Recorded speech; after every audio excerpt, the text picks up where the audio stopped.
Lisboa canta, não sei se canta, não sei se reza. A sua voz com carinho canta baixinho sua tristeza. An A to Z of Hellraisers, a comprehensive compendium of outrageous insobriety by Robert Sellers. Kingsley Amis, author, 1922 to 1995. Over the course of 4 decades, Kingsley Amis produced a steady flow of novels and journalist prose that established him as the leading British comic writer of his generation, resulting in a knighthood in 1990. What fueled him was booze, a subject he took extremely seriously, arguing, for example, that proper drinkers should own a separate refrigerator for their stock. Wives and such are constantly filling up any refrigerator they have a claim on, even its ice compartment, with irrelevant rubbish like food. Amis was born into blinding middle-classness in Clapham, London. Didn't like it at all, and entertained much the same attitude towards his snobbish parents.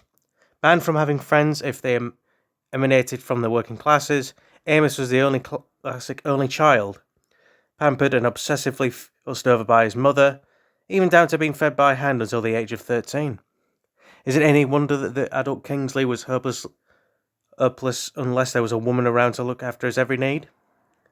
At school, he excelled in English and won a scholarship to Oxford, where he encountered alcohol for the first time, getting smashed on cheap sherry, an enlightening experience despite the sour final note of throwing up in a chamber pot. Amis's drinking career had begun. Unable to afford a connoisseur's palate as a meagre student, he paid particular attention to the empties left behind by tramps in the park. That's hobos, basically. A good clue as to what got you wasted on a modicum of outlay. Back then, Kingsley's idea of a good night out was getting plastered on 3 barley wines, a pint of rough cider, all for 5 old shillings. Sorry. I myself have been knocking back a couple of wheat beers. Homemade stuff. I don't brew, it's my dad, basically. Like to share a pint with the old man every now and again. In 1942, Amish joined the army and ended up serving as a radio operator in Normandy, looking not so much for Nazis as girls and booze. He found a few of each, sleeping in the same evening with a prostitute and a waitress, contracting scabies. I think that's some kind of lice, genital lice. Crabs. Crabs, basically, I think. Or some kind of warts, genital warts. One of those. And discovering Burgundy and Calvados, which is some kind of French brandy cider stuff that Napoleon Bonaparte was fond of, I think. Demobbed, he returned to Oxford, setting his sights on on not working if he could help it. There he met and fell in love with Hilary Bardwell, an art student who, disappointingly, turned out not so nearly as depraved as I'd hoped. Even so, they married and began a family, but you couldn't trust old Kingsley as far as you could throw him, and he soon had a nice little harem going, some members of which included friends of his wife. What do you expect, though, from a man who described himself as selfish, self-indulgent, lazy, arrogant, and above all, indistinguishably promiscuous by nature? Between the bed hopping, Kingsley managed to get his degree despite publicly declaring that his dons had less dignity than a procession of syphilitic, cancerous, necrophilic, shit-bespattered lavatory assistants. That's a mouthful. Landing a Hang on, let's get this dag. Fuck it, it's not happening. Oh shit, as Brian Blifford would say. Landing a job lecturing at the University College of Swansea, Amis's drinking and whoring continued unabated. Increased, in fact. He more or less made a pass at all attractive females. So frequent was the procession of frumpet that it got terribly confusing on occasions. At one weekend gathering, Kingsley had to be on his best behaviour to every lady at the breakfast table. Since he'd juiced Luke so much the previous night, he'd forgotten which one of them he'd banged. Hilary knew, of course, about Hunson's frequent trouser-dropping activities and indulged a few times herself. One liaison was serious enough to threaten the marriage. Having one's wife fucked is one thing, wrote Amos. Having her taken away from you, plus your children, is another, I find. The marriage survived, as did Hilary's aspiration. Witness the time on holiday when Amos lay sprawled asleep in the sun and she took out her lipstick and wrote on his back, "One fat Englishman. I fuck anything." And I think that's a book of his. Or a book about him. It was 1954 when Amos made his name as a writer with his debut novel Lucky Jim. With his incredible powers of recovery no matter how much liquor had been consumed the previous evening, Amos was able to sustain a highly disciplined approach to his career. Always at his typewriter promptly each morning. The afternoon was another matter, usually entailing a liquid lunch that somehow always spread into the evening and beyond. Novelist Elizabeth Jane Howard was upper class and sexy with it. Amos was hooked. It was the affair that spelled the end of his marriage. Together, they moved into a country mansion where Kingsley saw his duties as never stretching beyond the mixing and serving of drinks at parties. As for bringing up his two sons, Philip and Martin, he'd always looked upon the job of parenting as a vocation rather than a true calling. When they became teenagers, he gave each of them a generous stockpile of condoms. Kingsley in the countryside did not get on well at all. Not enough pubs where they lived for a start, and it was back to London. Jane did most of the packing. Kingsley's part in the operation consisted of polishing off the remains of liquor bottles secreted around the house so they didn't need to pack them. Yeah, fucking hell. I might have to do a redo of this at one time. It was more like a inspiration thing, rather than just sticking to doing one thing all day. Oh, pardon me, yeah. It's fitting that I'm reading this book. About drinkers. And it gets more interesting. I mean, there's people like, Jim Morrison, Oliver Reed, Jeffrey Bernard, who was a journalist, very interesting character, kind of. The kind of scene that he hung around that was quite interesting, and Peter O'Toole. Peter O'Toole's entry is good for a laugh too, as is Ozzy Osbourne's.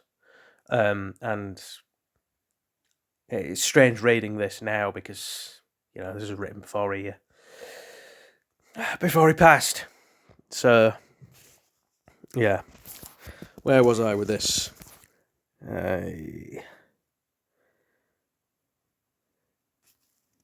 Yeah, according to Jane, Kingsley was drinking more heavily now, often through getting through a bottle of whiskey a day. I repeated that a little bit. He once got so wide to the tits that he had to crawl upstairs to bed on all fours, being unable to make it standing up. Worryingly, it was beginning to impinge upon his mental capacities. One time, he argued all day with Jane about the guests she'd invited to a previous evening's dinner party, and there had been no such party, except in Kingsley's own bedraggled mind. I suppose that's where that Simpsons episode got kind of some little inspiration from. Homer's memory of the social gathering with Flanders, his wife. I suppose I like to think so. They like the little nods to things. Family Guy are more obtuse with it, obviously, but yeah, Simpsons did it first. Let's be a dick. And I don't even like the Simpsons that much.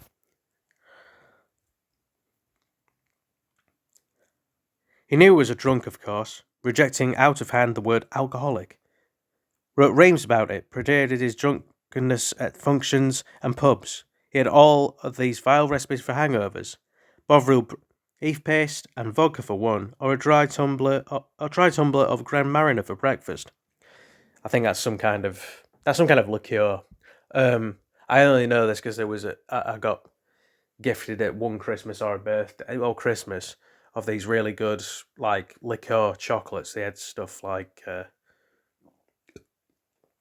they had stuff like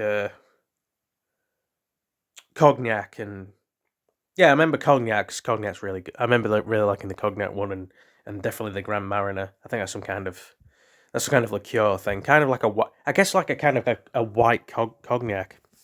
Is to kind of compare it to anything. Son Martin called him the laureate of the hangover. For the more physical type, try these Amos hangover remedies. If your wife or other partner is beside you, and of course willing, perform the sex act as vigorously as you can. Jesus. Or go up for half an hour in an open aeroplane, needless to say, with a non-hungover person at the controls. I don't know how he sounds. Again, might have to do this again. He had a drink for every occasion except for milk punch. 1 part brandy, 1 part bourbon, 4 parts milk, plus nutmeg and frozen milk cubes, as this was to be drunk immediately on rising, in lieu of eating breakfast. He felt it bolstered one for a particularly hard day ahead. He also extolled the virtues of sangria. You can drink a lot of it without falling down. But his first love was Scotch whisky, even though he was consuming rather too much of it, resulting in that common ailment of the true drunk, not remembering how the hell he got home. Amos said that if the day ever came when he had more money than sense, he'd employ servants to carry him around. Drink played a major role in Jane leaving him in 1980. You are not going to stop drinking, she wrote in a farewell letter, and I cannot live with consequences. She did offer to take him back if he gave the source, but Kingsley swiftly vetoed that notion, even if the thought of suddenly being left alone at 58 petrified him. After a period of dad-sitting, as his sons called it, Amos moved in again with Hillary, now remarried, who nevertheless assumed her old role of looking after the poor old sod. It was an arrangement that lasted till his death. Back in a cosy environment, Kingsley continued with his writing, becoming a much-in-demand newspaper columnist, coming over as the original grumpy old man, or curmudgeonly old shit. In one article, he argued for the execution of Nelson Mandela. Jesus Christ. His reactionary views were, for the most part, designed to shock. Hillary recalled how they were driving about and he spied a pensioner or disabled person crossing the road. He'd order, "Go on, run the bugger down." And there was a famous dinner party with Pat Kavanagh, who grew up in South Africa. The conversation turned towards that blighted nation, and Kingsley spurted out that what was needed was to shoot as many blacks as possible. And I'm going to have to leave it there because I'm running out of time because of recording space. And let's call this part 1. So I'm going to do that. See you another time. Fucking